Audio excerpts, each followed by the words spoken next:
اثبت ان دي اول ما تقابلني لازم افصل ما بين الطرفين، اجيب قيمه الطرف الايمن لوحده وقيمه الطرف الايسر لوحده، ولازم قيمه الطرفين يطلعوا بيساووا بعض. يا استاذ لازم. طب ما طلعوش بيساووا بعض، اعرف ان انت غلطت في المساله بتاعتك وارجع عيد حلها من اول وجديد.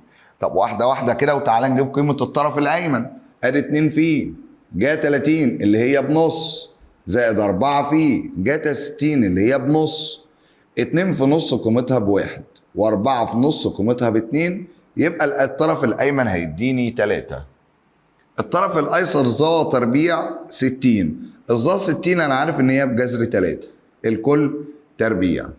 التربيع هيطير الجذر يبقى الناتج هيكون 3. لو لاحظت إن قيمة الطرف الأيمن بتساوي قيمة الطرف الأيسر، إذا الطرفان